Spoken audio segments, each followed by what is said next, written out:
Well, good evening, hockey fans. Welcome back to the Hockey Writers Live. Yeah, we decided to go live because of just what has been going on today here in the National Hockey League here. It's March 17th. It's about 10 minutes after 7 o'clock on the East. We really appreciate you jumping on board here. And we're going to spend the next 30 or so minutes here with someone who I listen, when it comes to writers, when it comes to people that I respect, this guy is near the top of my list, especially given the team that he's covered and just the voice that he carries over there. I figure this will be a perfect time to bring on the noted jerk himself, if you know that hashtag.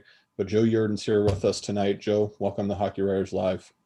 Mark, appreciate the kind words, and it's nice to see you again. It's been a while. Yeah. I know it's been a weird year, so probably a little bit weirder in Buffalo. But that's kind of the norm now these days. Yeah, like if things were actually going right, how would they react? I've always wondered that question given the last 10 years. I think we got a good idea of how they'd react given how the Bills season went this year, and exceeding overbounding joy is the way to put it. But I think just being in the playoff hunt would be enough for fans here, for at least in the short term. Yeah, and then they can wait for Josh Allen to do his thing and Stephon Diggs to do his thing. And It's nice to see they have something to be excited about because they waited a long time. I mean, how long did the Bills go? I think it was 18 years between playoff appearances, 17 or 18 years between appearances. Yeah. Sabres not wanting to push it that close, but this is going to be year 10. Year 10. Yeah. Year 10. We're getting into double digits. Ugh. Yeah.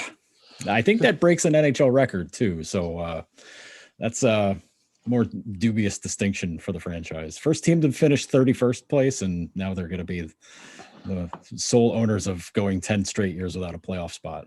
And I have in a cap world, Joe, I feel like that is actually harder to do. Like, do you be impressed with a streak like that?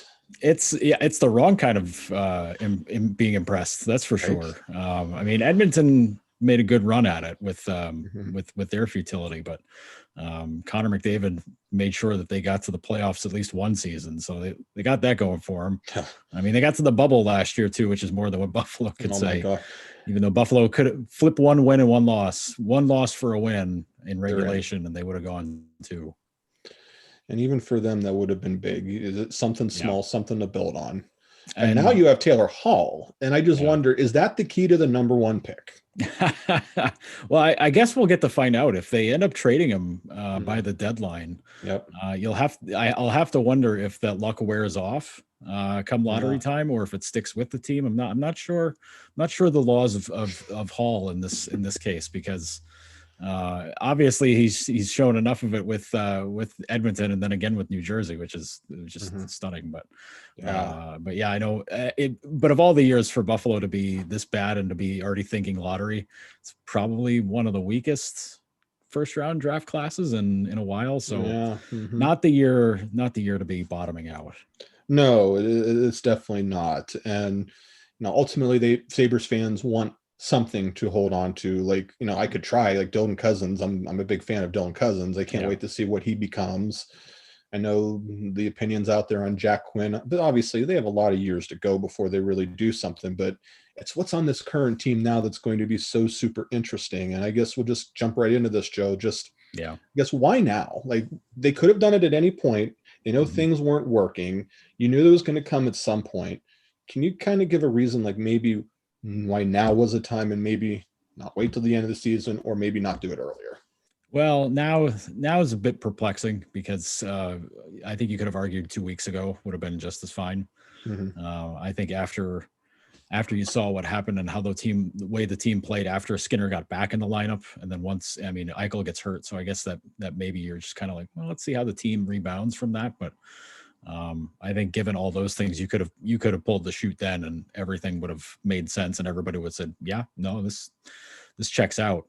But in this case, you can be a lot more cynical in thinking on it, because Thursday's game against Boston is going to be the first one with any fans in the building. I mean, it'll be 700 frontline workers and any of their guests that they brought to the game, so probably about 1,400 people. Maybe. I mean, they gave away those tickets, so I mean, it's not like they didn't have to sell those, but right. But you're still talking about 1,400 fans, which you'd think you're not going to get booed at home in that situation. But the Saturday afternoon game against Boston, where it was the tickets were open up to the public, in which they couldn't sell out the tickets to their season ticket holders, which yikes. I mean, there's a lot of season ticket holders that are from Canada that are just kind of stuck. I mean, I don't know that anybody's going to take a 2-week quarantine to come over the border and watch the Sabres play. Wow. But it's but like there's I still don't think it's sold out now. I don't know if that'll change now with a coaching change. Maybe people are going to sell their tickets back, hoping they're going to be able to show up and boo the coach. But yeah, it sure certainly seems that this move is made with that very, very well in mind, that they don't want to have further embarrassment. Showing up for the first real game with fans in the building in a year, and people are showing up with bags on their head and booing, and just an all-around ugly scene, because let's face it, they're playing Boston, and without Jack, I mean, at least Jack, you could guarantee he would get a goal and an assist at least, playing against his favorite team growing up. But without him, and possibly still without Cousins, not sitting very well. I mean, they're still without Ullmark for a couple more weeks at least. So there's a lot of reasons to not want to go see them just in general, but given the situation, I mean, 6 wins in 28 games, and they've beaten New Jersey 3 times out of those six wins. So it's ugly. It's ugly. So you could argue that they pulled the trigger now because they don't want to have that happen on the weekend. And I mean, it's fair, but also the evil part of me says, no, keep them on until you get it shoved in your face. But I think that's a little bit too mean for everybody involved. Joe, I'll tell you what, the coach, at least the reports suggest that a lot of players loved him. Taylor Hall, I think, possibly came to Buffalo. One of the reasons was because of Ralph Krueger. So I just kind of wonder, was it the approach that didn't work? I mean, it seemed like that players loved him, but goal scoring wise, you take a look at some of the numbers out there, they were just bad. So I don't know if it was a stylistic approach. Just, can you give us a sense of what you think may have happened to contribute to such a brutal collapse? Well, I see what happens with situations where the players do like the coach, and they liked Phil Housley, but things ultimately didn't work there. They liked Ralph Krueger quite a bit, and it ends up collapsing in on itself again, and in very similar ways as to how it ended with Phil. And to me, that says at some point what he's teaching, what they're teaching, it's the player's way of saying, like, this isn't working, we need to do something else. And at that point, you're falling on old habits. You're falling on, you're not sticking to the system because you're just thinking in your head, well, we're supposed to do it this way. This isn't getting results. So let's call an audible on the fly, so to speak, and try to see if we can make this work better ourselves, which turns into, a thing where half the team is trying to stick to what the coach is telling you, and the other half is saying, like, screw it, I'm going to do this. And then you're not playing connected. And that was the team's whole catchphrase last season, was play connected. And it made sense, and it worked for the most part. It certainly didn't work on special teams, but that's a whole other deal. But this year, every facet of the game, they were not playing connected. Certainly at 5-on-5 and even strength. And offensively, you could see, I mean, they didn't have problems being able to take the puck into the zone. What they had problems with were generating any sort of quality opportunities. A lot of the opportunities started out high from the point. And then, if you're going to do that, you better have a lot of traffic in front of the net. Instead, you had guys going to spots where they would normally score from, whether it's the half wall, they're situated high in the slot, or they're trying to find a way to get around the net. But they don't have guys that park in front of the net and just wait to tip pucks in. Like, that's just not their game. And let's face it, the defensemen have struggled to get those shots even through a lot of the time. And to get them through accurately. So it's something where you're just looking at all the ways that they were trying to do things. And again, I don't know if this was Ralph stressing this or if this was just the team just having a breakdown of deciding, like, hey, let's just try to do whatever we can here and see if it works. But no matter what, it didn't work. And what encapsulated that was how each of Eichel, Skinner, and Hall were all having record low shot percentage seasons, despite generating a ton of chances. And, let's face it, those guys aren't going to stay cold for a long time anyways. But to go through 28 games, for some of these guys, just being that ice cold is unbelievable. Yeah. And at some point there, you have to think, well, is it them or is it how they're set up to perform? And I think that's a lot where the question of, okay, is this coaching or is this just bad luck? And it starts to become coaching after that amount of time. Joe Yerdon joining us here. One of the follows the Buffalo Sabres very closely. And I think the spotlight now turns to Kevin Adams. I mean, obviously in the inevitable position, not only they have to make the decision to let Krueger go, but now the spotlight's on him because he's got a coaching search underway.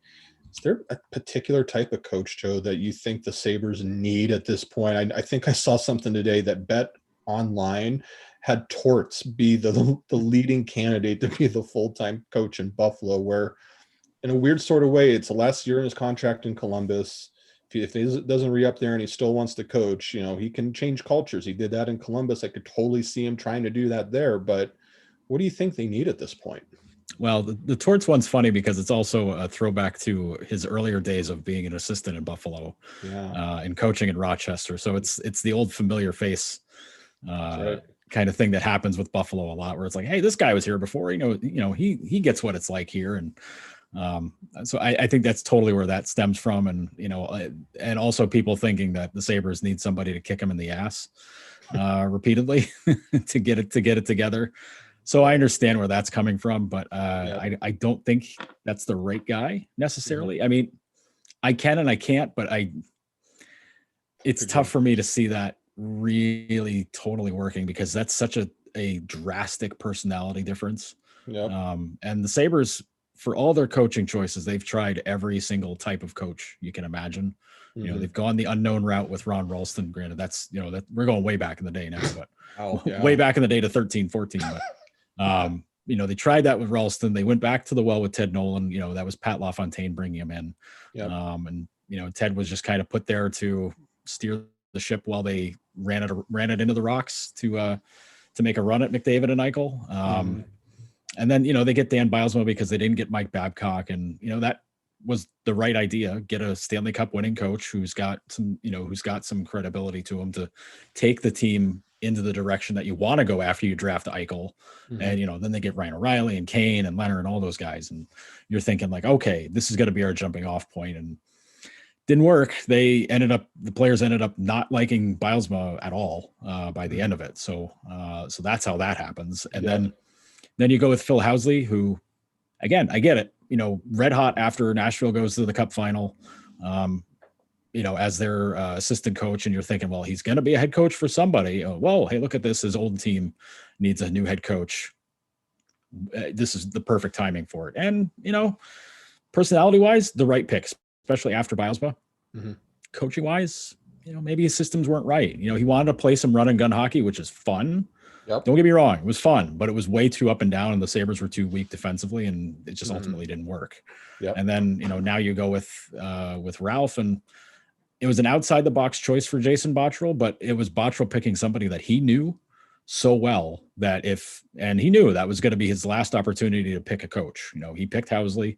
So if he picks another coach, he's not going to get a chance to pick a third. So he goes with somebody he knows, and then Botterill gets swept out the door suddenly, and suddenly you've got a GM in place who now has a coach that he's not beholden to necessarily.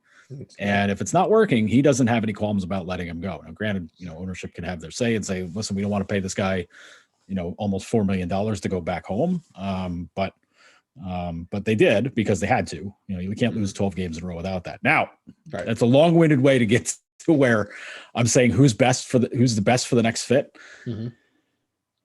That's when the question becomes, well, what's your future with Jack? What's your future without Jack? And that's something they have to unfortunately start to consider, because if this doesn't get pulled out, in the next couple of years, you have to really start wondering when Jack's going to ask to be traded. And, he's got a no move clause that kicks in after 21-22. And I think honestly, that's the time when, if they don't have things steered in the right direction by then, every day you're worrying about that phone call coming if you're Kevyn Adams.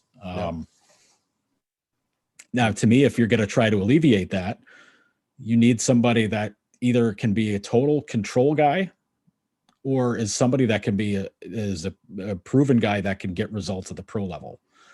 And I think that's where some of the conversation comes in, where you're thinking about Bruce Boudreau, who, Bruce has made no qualms about saying like, hey, I'd coach there. His family still lives in Toronto, or the Toronto area. And, that's sort of the draw the Sabres have always used to try to get guys interested in coming to Buffalo. It's like, hey, you can play near home, but you don't have to play at home. It's totally good. But like Bruce's style of hockey to me fits with what they have currently, with the high event players, guys that can score, guys that can fill the net. But he also has a demeanor to him that, we don't see that. Maybe we can think back to the 24/7 episodes with him with Washington, where, he's kind of reading the riot act to the guys when they started slumping. But but I mean, he's a guy that will not stand for losing. I remember Marcus Foligno talking about that after he was traded to Minnesota and he came back to Buffalo, and he said how starkly different it was in Minnesota compared to Buffalo. And, a lot of people in Buffalo will think, oh, the Wild, what have they ever done? And it's like, well, they made the playoffs, more often than not. And, they've had at least a shot to get to the Stanley Cup, final, except they always, ran into Chicago. But, but the expectation there was that you had to win and you had to make the playoffs. Yep. And Marcus basically said, he goes, that really wasn't how it was here. We didn't have that sort of like, hold your, keep your nose to the grindstone attitude about things, where, losses were unacceptable. Like, you lose a game, you cannot sit around and just be like, well, another one tomorrow. That's got to eat you up. And Bruce has that about him. I mean, it doesn't, it gets lost in sort of the whimsy and the wackiness of Bruce Boudreau, but he has that to him. And the same goes for Gerard Gallant. Yep. But to me, those are the sorts of guys that you've got to really take a long, hard look at if you're going to keep the guys currently on the roster happy and also build something to get better immediately right away. If you're looking at a guy like Nate Lehman out of Providence College, or Scott Sandelin at the University of Minnesota Duluth, you're looking at a different sort of style, but much more controlling. When you're a college coach, you're the boss of everything. It's recruiting. You're doing everything. And Lehman's a proven winner. He won at Union College, and that's a place where they don't even hand out scholarships. And then he goes to Providence and he wins there, beating Jack Eichel's Boston University in 2015 while he was at it. But Sandelin's won, a few titles now at Minnesota Duluth. So, these are guys that, they don't have the NHL they don't have the NHL coaching background. But they come through, and they're, the classic guys that are waiting for that next opportunity. They haven't quite dipped into those. That's the one move the Sabres really haven't done, is dipped into the college ranks to pick out a coach. They've sort of done it with Seth Appert now at Rochester. Although, he was at RPI for a long time and then with the U.S. developmental team, but it's a much different ask for a guy coaching an AHL team than it is the NHL team. And, the Sabres have liked Lehman for a long time, going back to when Providence was here for the Frozen Four a couple of years ago. They were very interested in him back then, but Lehman was very happy at Providence, and I don't blame him. But Lehman's at the point in his career now where the next challenge is probably the big thing, unless he wants to be a college lifer, or if he feels he's not ready for the NHL now, which I don't think that's the case. Lehman's a very good coach, but the time might be now for him to step up and say, okay, I've done everything that I can do in college. Let's see what I can do at the next level. That'd be an interesting decision to see if you can do that. And Joe, you alluded to this earlier as well. Ultimately that decision is going to happen with Jack.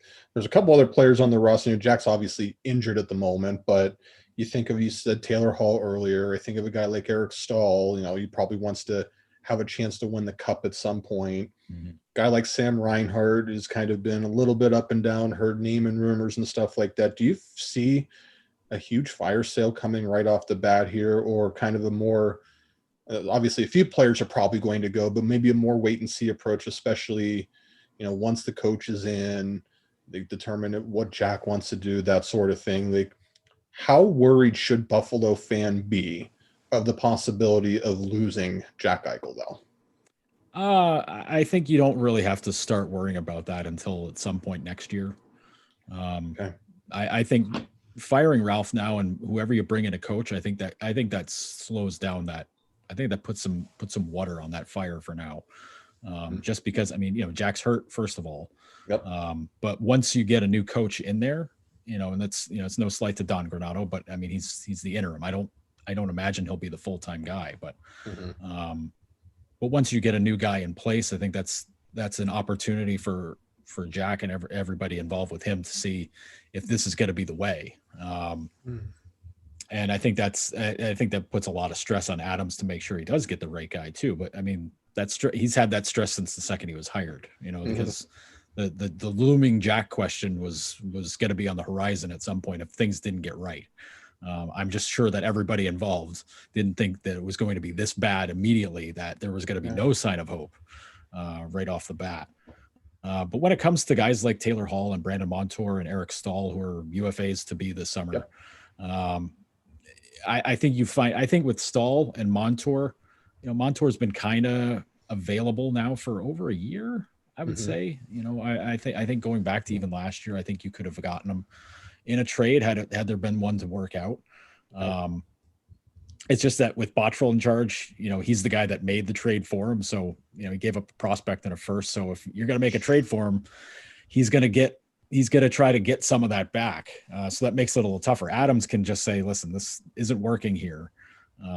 Let's figure it out. But, maybe things will differ here in these final 28 games for him with some different coaching, some different styles. I mean, I can't imagine they're going to run the same. Don Granato's going to run the same systems out there and say, let's keep at it, boys. We'll get it figured out now that he's gone. Like, no, I don't imagine that that's going to work out that way. I think things are going to be run a little bit different, especially with Dan Girardi, coaching up the defense a little bit. So I'm very interested to see how he handles them. In Eric Stahl's case, trade him to a contender, trade him to go play with his brothers somewhere. If Mark Stahl winds up going to a contender, send Eric there, or send him to Carolina to play with Jordan. Homecoming, Carolina's going to be a team to threaten for the cup. So a lot of that makes sense. It's very easy to sort of paint the picture there and get that and say, I could see that happening. Same for Toronto. If Stahl or Hall can go there, I find it very hard for Kevin Adams to win the publicity war and helping the Toronto Maple Leafs try to win a Stanley Cup, especially if the Maple Leafs end up playing in Buffalo for the playoffs, which imagine. I just forget it. It's a lot of drama waiting to happen if the Sabres deal off a guy to the Leafs and the Leafs end up winning the cup with help from the Sabres in a couple of ways. That would be the ultimate stomach punch here. But but with those guys, but I think in Hall's case, you find out if he wants to stay, and if he wants to stay, and you get sort of like a verbal agreement, like hey, we'll trade you, but let's circle back on July 1st and see if we can get this figured out, or let's just get it done then. But we'll send you to somebody and try to win a cup. I could see that happening because Hall does like it here quite a bit. I think he likes playing with Jack, and he likes the city, and he likes playing with these guys. So I get it. Try to make it work. If you got guys that want to play here, try to find a way to keep them, especially when they're good. I know the raw numbers don't look good at all, but man, there's been a dark shadow hanging over the team the entire season. Everything that can go wrong has gone wrong this year. That's it. Got two more quick questions for you, Joe. Rasmus Dahlin, where's this going to go? Had an awful year, regressed, whatever you want to call it. How rescuable is his career at this point, given all the early struggles? It's extremely fixable as far as I'm concerned. Everything that I saw out of his rookie year shows me that what he's capable of. I know some teams were able to watch some tape on him and figure out some areas where he struggled. But I thought a lot of those were addressed last season. I think a lot of he had a little bit of a case of I don't know if it's jitters or the yips or whatever, when he was handling the puck at the blue line on the power play. Yep. Teams pressured him quite a lot more if he was solo up there, because he was so afraid of making a mistake and having it turn into a shorthanded situation. But when he plays with confidence, and we saw it last year, I mean, after he was injured against Tampa Bay, he came back and he played 20 outstanding games from that point on, from December until probably about until things really turned sour at the end of the Sabres season last year. Mm-hmm. He was outstanding. He was everything that you saw in the first season. But this year it's been terrible. It's a full return to the way he started last year, where it just hasn't stopped. It's at that point where to me, if I'm the GM, I see that happening. I'm asking questions to the coaching staff constantly, like, what are you telling him? What are you doing? What's going wrong here?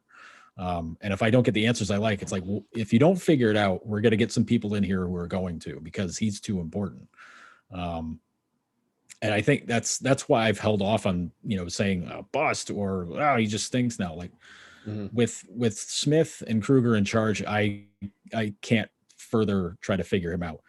With fresh eyes and fresh systems and fresh everything, let's see what he can do there. If he shows what he did his first year comes back with a fury, I'm fully prepared to blame the coaching staff for screwing that up in the systems. Like, I'm fully prepared to do that. But if the same habits he's picked up and the misplays and the mental the brain farts and whatever, if those stick around, then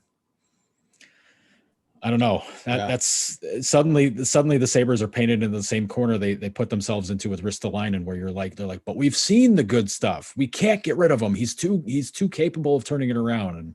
And suddenly he's around for 8 or 9 seasons, and you've lost every year of that. So I think it's vital that they get it figured out. But if they get the new coach and the new everything put in place, and you start seeing it not going the way that you want it to, I start strongly considering making a trade there, just to say, like, listen, it's the stock is low, but we're not going to wait for it to bottom out. We gotta send them someplace else and get something in return here. Something equally young and struggling somewhere else to make this work. Absolutely. All right. So last one for you, Joe. Just is there anything that you could suggest, any suggestion, any comment, anything for the diehard fan to look forward to the rest of this season now? What would you be watching for, in other words? I would be waiting for Dylan Cousins to come back, because there's a lot of encouraging play out of him. Yep.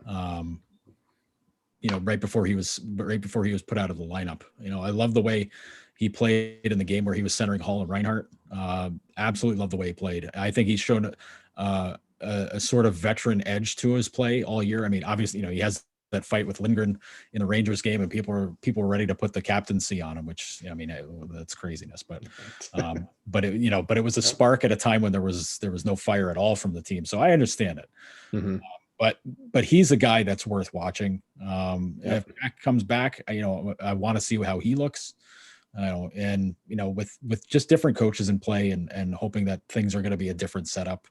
And when Ullmark comes back in another few weeks, I want to see how he responds, because he's got some good ability. Unfortunately, I think there's still a question of whether he can be a 1A, for 60 plus games. I think that's an easy question to ask, but he's better than what they have, which I know it's a low bar right now.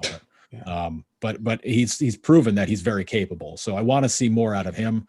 And then, show me some difference with Dahlin. I know that's not exactly a positive at this moment, but show me, like, now with these guys out of the way, let me see what he can do now. Let's see better out of him. Let's see if Yoki Haru can pull it out and figure things out there, because he's another young guy, another young defenseman who struggled terribly this year, who they've got big hopes for, but when you're being put on the taxi squad, that's tough, especially for a guy who you're thinking is automatically in your top 6. So for me, those are the things I'm looking out for.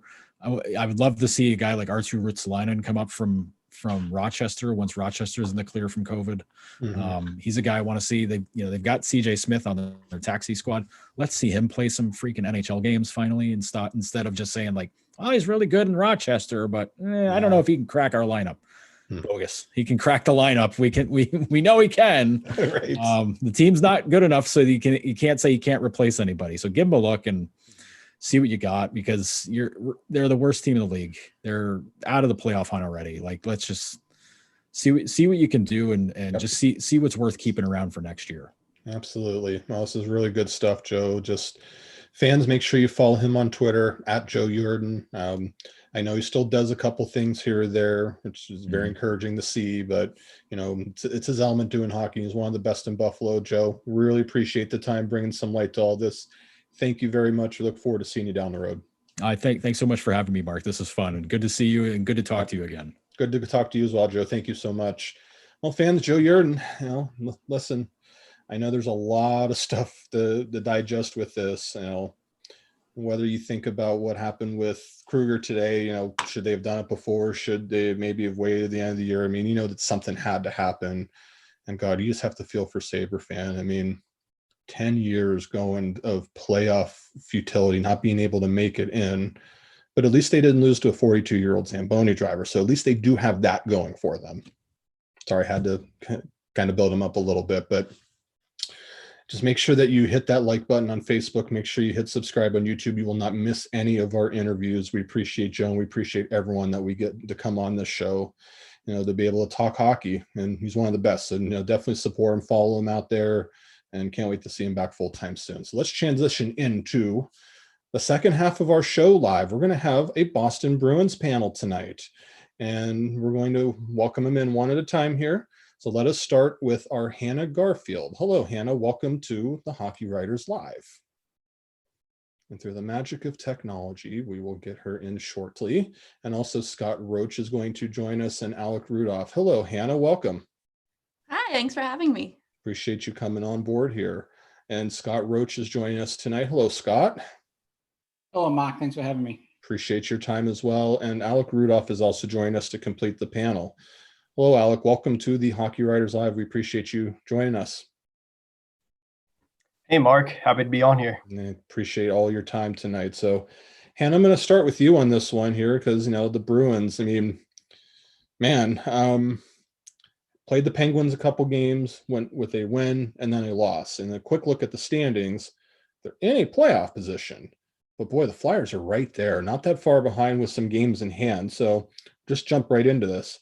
What is your current confidence level in the Boston Bruins? Like, do you feel like that they can still kind of secure a spot knowing Philadelphia's on their heels? Just how confident are you in what they can do this year? I'm confident that they're gonna squeak into the playoffs. I'm not confident that they're gonna go far. I think, granted they're dealing with a lot of injuries right now, but they can't score right now. And it's been the same story year after year after year. So you wonder, is it the injuries that is kind of leading to their current drought, or is this just who this team is at the moment? Mm-hmm. So my confidence isn't, I still think they're going to get into the playoffs. I think Bergeron and Pastrnak and Marchand are too good to kind of not get in, but I don't know if I see them going far if they're playing like they're playing right now. Yeah, and that's what a dynamic top line. We kind of wonder where Krejci is at, if he still has a lot to give. I mean, you can go up and down that roster. They certainly need more play. I know early in the year, goals were really tough to come by, especially against New Jersey. Now they're having trouble scoring at 5-on-5. So Scott, where's your confidence at in this team right now? Well, they started out 10-1-2, and they looked really good, but again, the injuries, not every team hit with injuries, but they've been hit with injuries to some key players. Now Tuukka Raska's been out with an undisclosed injury. They haven't said what he's down with. It looked like a back injury against New Jersey a week ago Sunday when he was coming off the ice. But like Hannah said, it's the confidence level right now is not where it was at the beginning of the year. And I think their biggest problem right now is 5-on-5 scoring. And their power play hasn't been as good as it has been in the past. And that last year kind of carried them. So I think the combination of the two has got them in the position they're in right now.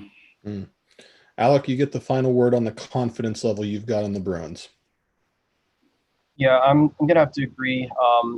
My confidence level is moderate. I think they'll squeak in for sure. Like Hannah said, that top line is just too good not to be left out. But, I think a first-round exit is a lot more likely than an appearance in the finals for sure. The schedule eases up here a little bit. I know they got a lot of games coming up against Buffalo, so I don't think they'll have much issue squeaking into that 4 seed if it does end up being that close. But yeah, I'm not greatly confident about them making a deep playoff run as of right now. Well, Scott, we'll start with you on question number 2 then, because it sounds to me that the confidence is not all the way at the top, but there is some. But every time that I look at, whether it be Twitter, whether it be, any sort of report, I follow a lot of Boston reporters out there, they always seem to be in every rumor of every big player. So Scott, kind of sort this all out for us. If you were the GM and you knew that you needed to make a couple of deals to help fortify this team, who are you looking at? What players would you be targeting here? Well, it seems like we talk about this every year with the Bruins. It's secondary scoring, a second line right wing for David Krejci. It seems like they just haven't been able to solve that. I would be looking maybe at Kyle Palmieri. Maybe kick the tires with Vancouver. Maybe you can do a Jake for Jake deal with DeBrusk for Virtanen. Seems like they're both struggling. Maybe a change of scenery would help both. But I definitely think they need a second line, right wing, someone to score some secondary goals. And I still think, as well as the young guys are playing on defense, they could definitely look to add a top 4 defenseman, especially with some of the guys down and Carlo out. Don't know how long he's out. Someone that they've been linked to, I know, is Matthias Ekholm from Nashville. Yep. I think he would be a good addition to the defense, the top 4, and give them a little more depth. Curious, I know Andre Kasha was one of the players they got last year. What about his former teammate Ricard Raquel? I wonder, I think Anaheim asked for a high price, but I think Boston would be all over that if he truly became available, because he can fill a net. So, Alec, where do you stand on where do you think they need to address? Well, the big story is they need to address depth scoring. So I think Boston would be willing to give up more for a winger than for a defenseman. I think Ekholm would be a great fit, but I don't know if you want to give up a few prospects and DeBrusk for him. I think it's more likely they give up DeBrusk prospects for a guy like Palmieri, like Scott said. They could pursue Taylor Hall as well. Victor Arvidsson, another guy down in Nashville, I think they should take a look at. I think scoring would be my first priority, though. Yeah, get that secondary scoring is something they've been after for a long time. So, Hannah, you get the final word on where do you think the Bruins should go? Yeah, I mean, like they both, like Scott and Alec both said, they need scoring, but I would actually think about maybe targeting a center potentially, and maybe booting Krejci down to the third line. I feel like they've gotten a wing at the trade deadline for the last 3 years in a row, and it hasn't been working out. And they keep signing these wings, and they're not finding success in the lineup. So maybe, I think there's that quote where it's like madness is doing the same thing over and over again and expecting, different Insanity, results. yes. Yeah, yep. Or it's insanity. So it's, maybe the key here is mixing it up more and getting a center. So maybe someone like Granlund down in Nashville. Yeah, I know a lot of teams are after Granlund in the offseason, especially, and they didn't pick him up right away. And yeah, we know the Predators are a little bit of a mess. So it'd be really, God, I've even heard Johansson and Duchesne both have been linked in possible rumors too. So yeah, interesting point about the center. They could go in any number of ways. That's what kind of makes the Bruins very interesting to watch. And they might not be able to wait till the deadline with all the quarantine rules and different things like that. It could start really at any time. So I think these next few games will kind of determine what they try to do. So, Alec, we'll start the next question with you here. And I think you guys may have alluded to a couple of the players already in the midst of this, but just want to hear your biggest surprise at this point in the season in a good way, and then your biggest disappointment so far for the Bruins from your site. Sure. So the biggest surprise for me has been Trent Frederick, not necessarily in what he brings to the game in terms of his physicality. We knew that was going to be a given with him, but just how involved he's gotten in the offense has really surprised me. He shows really good awareness in that zone. He seems to always get a few quality looks a game. He has a nice soft touch around the net, and he scored the game winner last night. So, he's really coming along here a lot quicker than I had hoped. And in terms of disappointments on the other side of that, Craig Smith has not lived up to my expectations. He's in a bit of a slump of his own right now, hasn't scored yet in the month of March. And he was that guy they brought in the offseason to give some scoring depth, on the bottom six. But he's active out there. I like his energy, but he just has to do more with the puck than just shoot it on goal as soon as he gets into the zone, which he likes to do. So he's been, I think, the biggest disappointment for me. Interesting. Hannah, what about you? Your biggest surprise, your biggest disappointment? My biggest surprise, I don't think it's that surprising. It's Nick Ritchie. I mean, he's been phenomenal this season. He's really the only person outside of the top line who's scoring, or he's been great on the power play. He's been that net front presence that I think the team's missed in the last couple of years. He was really a guy that I didn't have much expectations for going into the season and kind of forgot about his trade. So I was really, really happy to see him play so well this season. He's been, a really pleasant surprise. And I guess another kind of obvious disappointment is Jake DeBrusk. I mean, he's, it's been a couple years, and he had that great season a couple years ago where he had 27 goals. And we really thought that he was going to become this kind of 30-goal scorer that he was, expected to be going into the draft. And then last year he had a slump, and then this year it's just, I mean, again, injuries have played a role. He was injured, he missed a couple games there, but he only has 2 goals so far this season. And it's just, maybe it was mentioned a little bit earlier, but a change of scenery might be the right move for DeBrusk. Scott, will give you the final word on surprise and disappointment in your sight.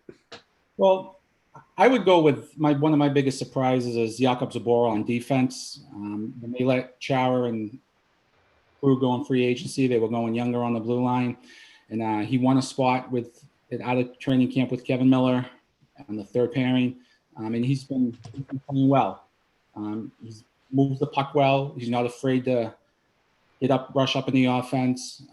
He's very good defensively. I think he's been the biggest surprise to me on the blue line. My biggest disappointment, maybe a little bit of a surprise, but it's Charlie Coyle.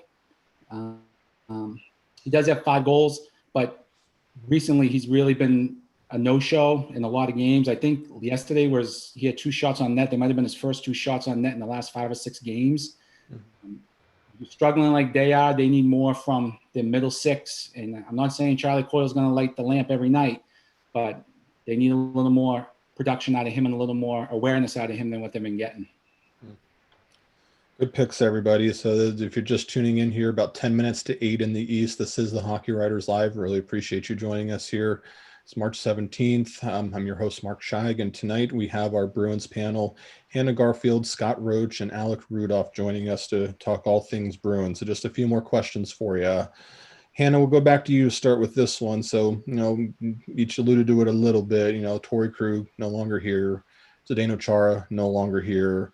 Guys have had to step up. I think it's pretty obvious to say Charlie McAvoy is the guy at this point, but just how have they been able to adjust to life without Krug, without Chara, and just, what do they got to do from here?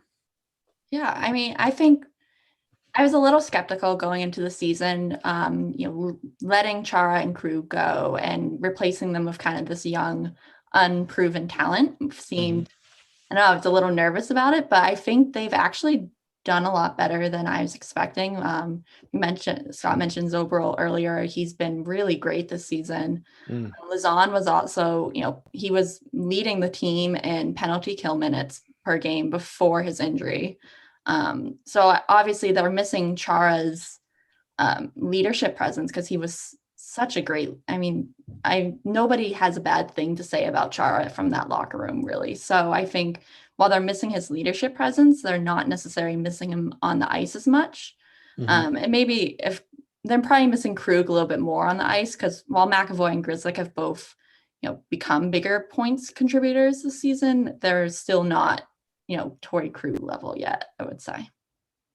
Scott, what do you think about the defense thus far? I think surprisingly it's been better than I think we thought going into the season. Like Hannah said, the young guys have been playing well. Lozon was actually a big loss when he fractured his hand out in the Lake Tahoe game, losing him. I wanted to see the Grizzlick McAvoy pairing from day one. They didn't do it, unfortunately, but I think that since they've been together, that pairing's been really good for them. I think they miss Krug. I think on the power play more than anything. He had 26 power play assists last year. I mean, he was really the quarterback of that group. And Grizzlick was expected to take that spot this year, and he's missed 13 games himself with various injuries. But I think overall, considering what they lost and considering the way they went and didn't really add a veteran or anything, and went with the younger guys, I think the defense has been playing better than expected to this point. Now, Alec will give you the final word here on the defense. Yeah, I would agree. They've done a lot better than expected under the circumstances. They're definitely missing Krug, like Scott said, on the power play for sure. Mm-hmm. But, Grizzlick, I think he'll come along in that role as the season goes on. He had his first power play goal there last night, I believe. Zaboro looks more comfortable with every game. I liked what Tenorti was doing too. He was really active out there before he went out with looks like a concussion. The one disappointment I do have was I expected a little more from the young prospect Urho Vakanainen when he was in there, but it just doesn't look like he can keep up with the speed of NHL play quite yet. But that'll improve as he gets older. I think the blue line will honestly be in great shape when Carlo and Lazan return. They're trudging along right now, but when they get those pieces back, I think they'll actually be a force to be reckoned with. All right, Scott, we're going to start with you here. Just got two more for the panel. So get your grade books out here, get your red pen. Bruce Cassidy, all things considered, whether it be lineup changes, different decisions that he's made in or out of the game, how do you feel like that he's done to this point in this crazy season? I think he's done fine. I mean, like you said, the injuries he's had to deal with he's been shuffling guys almost in and out on the defense almost like a nightly basis. You just look before the game starts to see who's going to be really the bottom four on defense.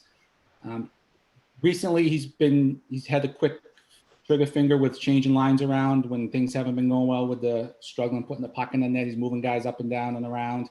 Moved Jake DeBrusk up to the first line, dropped Pasternak down to the second line, trying to get some things going there. Fortunately, it didn't work. But I think overall, he's done a really good job with the situation he's been dealt this year with the injuries and everything else and the lack of scoring. Alec, what do you say about Bruce Cassidy? I think he's done a great job this season. I would only give him a B+, I think, letter grade on the year, just because, like Scott said, he seems a little premature in making some decisions, but you got to change something up with the lack of scoring Boston's getting. I wish he would play Jack Studnicka more, bring him up. I like what I've seen from him this year. But other than that, I think he's done a great job. I wouldn't rather have any other coach in the East, I don't think, except maybe Barry Trotz. Well, I mean, Studnicka does have the word stud in his name, so maybe you should play your studs, right? I think so, for sure. Yeah. He's a guy. I saw him in the OHL. He's a good one, and once he gets that opportunity, once he gets finally comfortable in the NHL, he's going to be really, really good, in my opinion. So, Hannah, you get the final say on Bruce Cassidy. Yeah, I think Scott and Alec both covered it really well, but I definitely agree. If we're giving a letter grade, Bruce Cassidy gets a B. I mean, he's been rolling with the punches pretty well with all the injuries. And he's also, I feel like he's been quicker to kind of make changes in the lineup than he has in previous years. I do agree. I think more Studnicka, and I would also really like to see Trent Frederick playing, higher up in the lineup with some more times. I mean, he's been a big momentum swinger in this game and for the season so far. And I think, he's shown in, AHL and NCAA that he can be, a bigger point scorer than what he's kind of been so far in the NHL. So I think maybe, you need secondary scoring from somewhere, and you should be trying every option at this point. Absolutely right. Final question for the panel tonight. Alec, we're going to start with you. So there are 5 teams. If you factor out the bottom 3, your Buffaloes of the world, your New Jerseys of the world, and the New York Rangers of the world, we're going to assume that they make the basement. But there are 5 other teams for 4 spots. So one of those teams must miss the playoffs. So I ask you, Alec, who is the team that misses out, especially if you think the Bruins do ultimately get in? Is it the Penguins? Is it the Flyers? Is it maybe even the Islanders or Capitals? Like, will they start slipping up? Like, where do you stand on that? As of right now, I think the Flyers are going to find themselves on the outside looking in. They have a tougher remaining schedule than Boston or Pittsburgh, I think. Weaker defense. Carter Hart's having a rough go at it this year in goal. The only thing that doesn't make me confident in saying that is New York just lost their captain for the rest of the regular season. Yep. So they could easily slip out of the top four there, just over the span of a few games. And same goes for the Penguins as well. We don't know how severe Evgeny Malkin's injury is. He left yesterday, a lower body injury. If he's out for a few weeks, they could fall out of the top four as well. But right now, I would have to say Philadelphia. Flyers. Okay. Yeah. Tristan Jarry, Casey DeSmith, do you trust that duo, especially in a playoff race? The Malkin injury you've already cited. Players are obviously getting older there. Flyers are having their struggles too. So you can point to any number of things. Tuukka Rask even being out a little bit here. Hannah, where do you stand on which team ultimately misses out? Five are in it, but only four can make it. Yeah, I think it's going to be really tight, and it's probably going to be only a difference of 1 or 2 points. But I do think the Penguins are ultimately going to be on the outside looking in. I just, they're on a hot streak right now, but they had a slow start. Earlier in the season, they did not do very well in the bubble last year, and if Malkin's injury is longer, longer period of time, I'm not confident in that team to kind of stick with the level of talent that's in the East Division right now. Scott, you get the final word of the night. Which team misses in your mind? Well, I think Alec alluded to it earlier. The Bruins have 8 of their last 29 games against Buffalo remaining. They haven't even played Buffalo yet this year because of COVID situations and everything, and they play the first 2 tomorrow and Saturday with them. Then they come home and they have 8 straight home games after Saturday's game. So I think that the way they're playing right now, I think they have to make hay with Buffalo as much as they can with the opportunity in front of them. The Islanders have, the Capitals have. I think if the Bruins want to stay above the Flyers, they're going to have to – those 8 games are going to be big. And I also think the upcoming homestand, they've been on the road a lot. I think those 8 games at home is where they can make some more hay. And I think ultimately, they'll get in over Philadelphia. And there it is. So your Bruins panel, Hannah Garfield, Scott Roche, Alec Rudolph, thank you so much for joining in the Hockey Writers Live tonight. We really appreciate your time and your expertise on this. Thanks, Mark. Thanks, Mark. Thanks for having us. Thanks, guys. So fans, next week, we'll be back. Not sure if it'll be live or record. We'll normally go live if it's warranted, especially when there's big news like this. But, we'll have another interview. We'll have another panel. We'll try to deliver every week here as long as there's hockey, kind of keep it going. So thank you for your time. Stay safe. Be well. Have a great night. Have a great week. Hope to see you back here on the Hockey Writers Live next week.